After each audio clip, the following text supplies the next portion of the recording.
threatening the city. Just as he's about to kill a girl, a bald person comes in between. This bald guy's name is Saitama, or better known as the One Punch Man. You're gonna watch One Punch, I'm gonna watch this? Fuck it. Vaccine Man in one punch. Saitama recalls. See, this is why I didn't know if I want to watch One Punch Man. He just one-shots everything. One day, his inner hero came into existence, and he decided to save a boy from a very strong villain. From that day on, he trained relentlessly to become the strongest hero ever.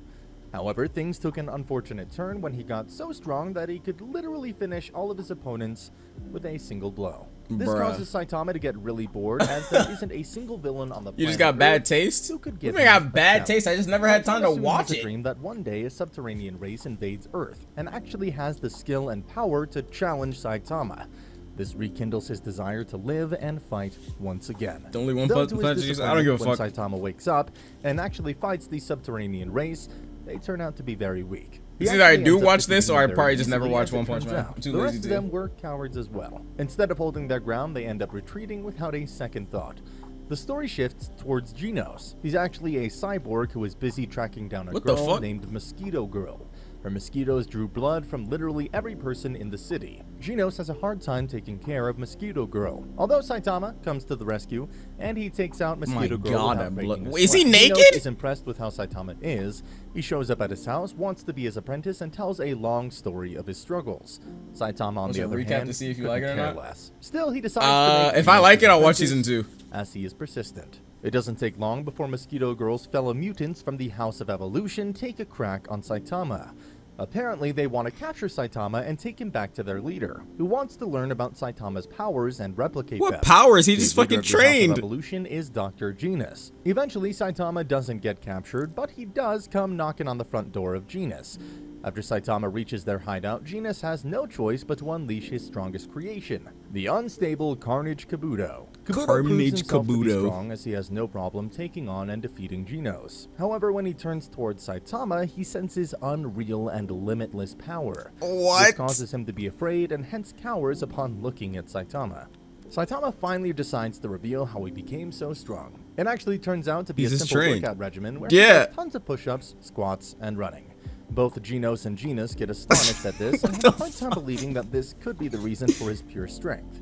This information infuriates Kabuto as he thinks he's just stupid, though he ends up being defeated quite easily despite the rage. Saitama realizes that he could potentially miss a sale in the supermarket and rushes towards the supermarket. As it turns out, there's a villain in the supermarket. His name is Hammerhead, and he demands the superstore of some free goods. Hammerhead's men are taken out by how the whole supermarket meme comes to be a thing? He flees after surviving a kunai stab to the back of the head, only to run into Saitama, and Saitama just ends up taking care of Hammerhead with ease, just like all the previous villains. In fact, he feels no need to capture or kill him. Wait, what the fuck? Did he just... And Saitama just I thought he one-shot him, but he one-shotted his clothes. Just like all the previous villains. This show is fucking stupid. No need to capture or kill him, as he simply lets him live and be free. Saitama and Genos take an exam to become part of the Hero Association. Ironically, Genos is placed in the S class and Saitama gets the C class. What? This doesn't make sense, as Saitama is miles above Genos in terms of speed, power, and even skills. This is because Saitama does a pretty bad job on the non-physical exam. Good. They attend a seminar where they meet a man named Snakebite, who is a man of a fairly the names of the villains and characters are so bad. Saitama is minding his own business instead of listening to him. Naturally, Snakebite tries to humiliate Saitama by asserting dominance. Though just like all of Saitama's previous opponents, he gets defeated very easily and is pretty humiliating for him. Genos thinks he has a shot at Saitama and asks to spar with him. However, he also gets dominated fairly easily. Just as Saitama is about to land the finishing blow, he stops and asks Genos to grab something to eat with him. An A-class hero meets up with Genos. His name is a My Mask, and he gives Genos a gift. He advised Genos to take precautionary measures. I can see it easily being like a comedy anime. From now on. Saitama has never had any students before, so he tries to come up with a way to mentor Genos. Although he doesn't come up with very much, and soon realizes that he has to take on villains or he might get dropped off at the registry. Sonic challenges Saitama to change my thing to just chatting things once and for all. But Sama couldn't care less, as he knows that he's levels ahead of Sonic in terms of both strength and speed. Tank Top interferes with this conversation, and Sonic attacks him for it. Saitama thinks of this as a villainous thing and uses the opportunity to when do we see the Gravity Girl? Later that day, rumors spread amongst that the other guy associate that Z City has a monster sulking in it. The Hero Association feels the need for strong people to take care of it.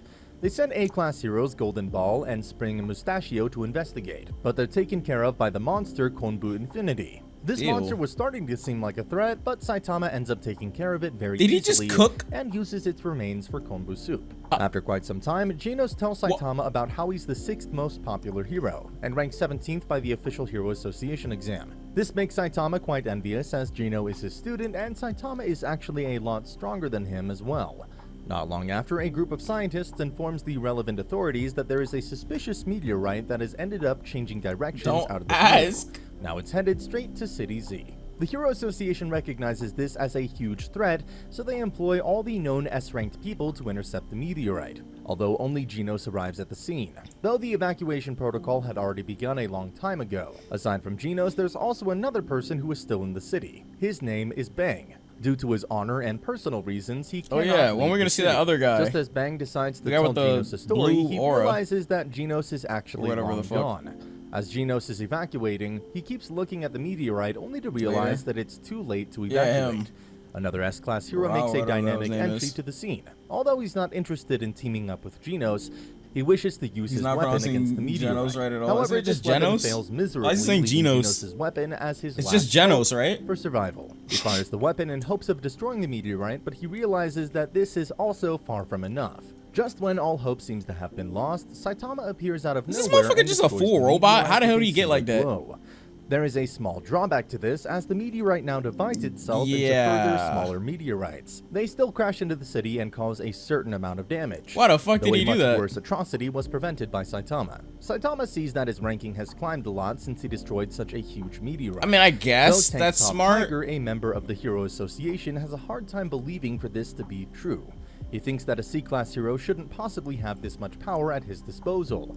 Out of envy, he surrounds Saitama with his brother, Tank Top Black Hole. This doesn't end up well for either of them, as they both soon end up at the mercy of Saitama's might. People around Saitama applaud his strength and durability. However, this doesn't appeal to Saitama. He shouts out about how he doesn't do this for the people, he only does this because he wants to. Soon after, the Seafold tribe declare war on humanity. Saitama has no problem taking care of an octopus-like villain on his way home. A person, Moomin Rider, is fascinated by Saitama's ability. Oh my god, it's Moomin Rider. He searches him up on the internet and soon realizes I don't watch One Punch Man, but I know about Moomin Rider. But polarizing figure.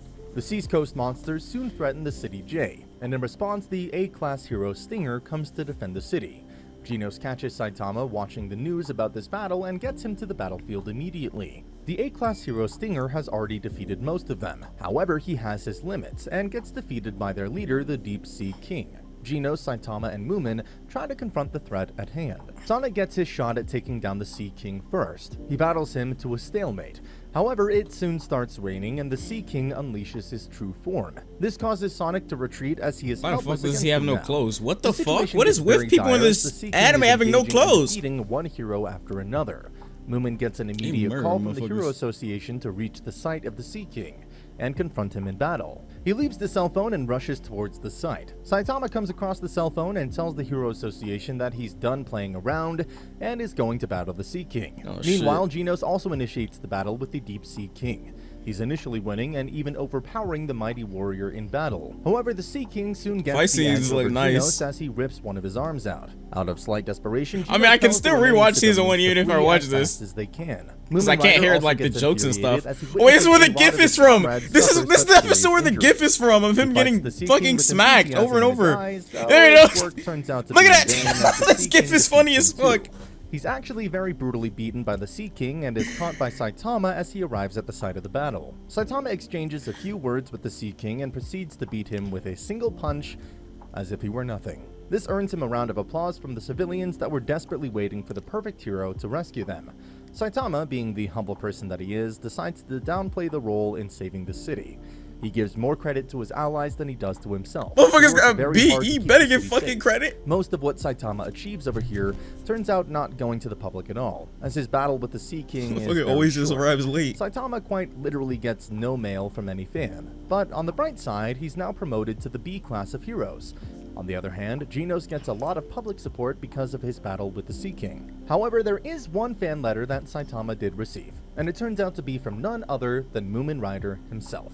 Moomin deeply respects Saitama's strength and his humble ways. That's what Moomin Rider was without the hat on as well. Or helmet. In the post-credits, a fortune teller named Madame Shibabawa warns an official from the Hero Association that the Earth is doomed.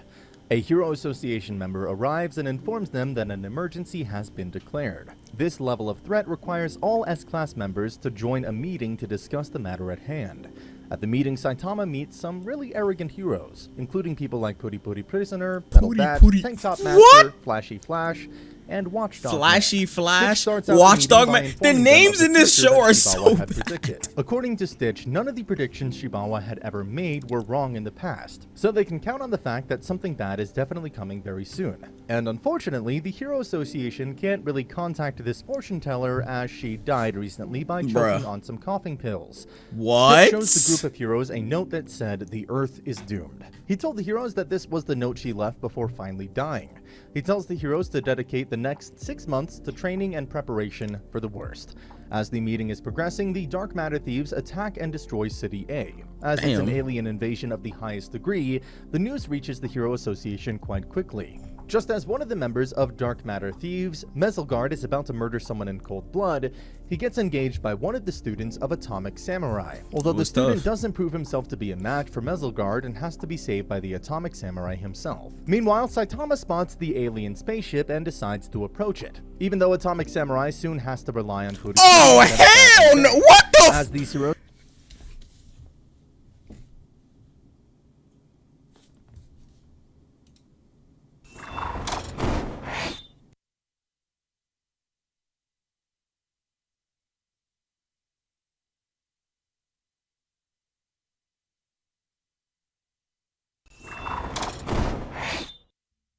Bro, what do y'all be watching, bro? What?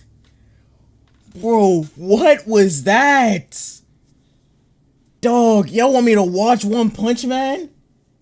Bro, what?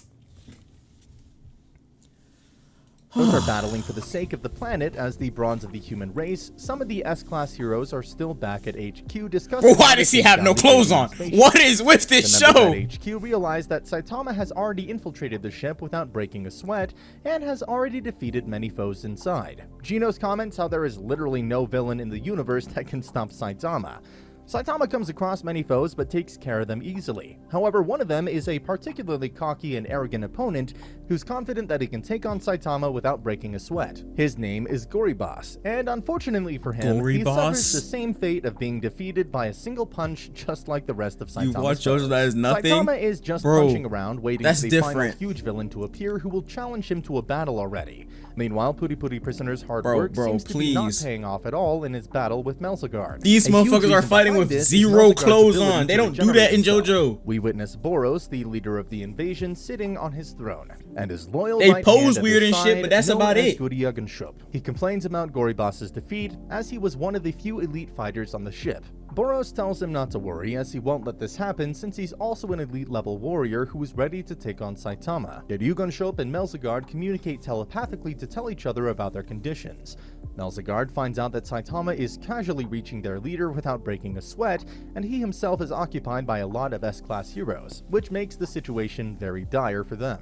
This conversation leads Mezelgard to his demise, as it gives Metal Bat the opening he needed to destroy all of the marbles in his head. This causes Mezelgard to take a huge toll, as his head is one part of his body that he can't regenerate. Geryugunshop tries to manipulate useless ass ability if you can't regenerate shit from your head. Saitama isn't fooled and just goes in the opposite direction assigned and makes it over to the control panel of the ship. He finally finds Geryugunshop, who has incredible telepathic powers that can manipulate everything and anything. But in the end, Saitama nonchalantly throws a pebble at Geryugunshop and kills him with it. Meanwhile, Metalhead and the heroes continue to destroy more and more heads by Metalhead's discovery. They soon get attacked by a shell bombardment. However, Tatsumaki manages to stop the bullets in midair and deflects them right back to the ship. Moomin Rider continues to help people escape, and Bang gets an opening to destroy another marble. This angers Melzigard, who lands a heavy hit on Bang. Now Melzigard only has one marble left, and he threatens to finish off Atomic Samurai. But Atomic Samurai gets a surge of energy after witnessing Bang's condition, and uses his strongest technique, Atomic Slashes, to beat him for good. Meanwhile, Saitama finally crosses paths with the one and only Boros. He recognizes him as the Earth's strongest warrior and tells him that he holds great respect for him in his heart. Saitama doesn't really care all that much and decides to punch him. This is one of the few times where the opponent isn't completely finished after taking an entire punch from Saitama. Instead, the only thing that happens is that the punch breaks Boros' armor. This may seem like a good thing, but the armor was actually suppressing Boros' full power. Boros unleashes his full power, and as usual, Saitama doesn't even care. It's also revealed that Boros has regenerative powers. Boros also manages to hit Saitama so hard that he goes to the moon. 4K. What? He doesn't sustain much damage and returns to the Earth quickly to fight again. Eventually, both the fighters unleash their full power. What am I looking at? How do you watch this in 4K? Defeating Boros. The parts from the alien ship that are destroyed are used to reconstruct the damaged city. Nah, go back, bro. There's no way you watch that shit in 4K. What the fuck am I looking at, dog? Eventually, both the Look at this. Fighters unleash their full power, and in that serious punch, Saitama turns out to be the victor, defeating Boros. The parts from the alien ship that are destroyed are used to reconstruct the damaged city and repair the destroyed Heroes Association headquarters. And that's the end of the video. As always, if you liked what you saw, subscribe to the channel. He didn't fight her? I'll be uploading a lot of videos. You didn't fight Tatsumaki? Or whatever the fuck her name is? What? Girl fight 4K? No. Is that B-Stars? I heard B-Stars is really good, but no. I'm good, bro. Oh shit. Alright, we can do probably like one more or something. Borhan becomes just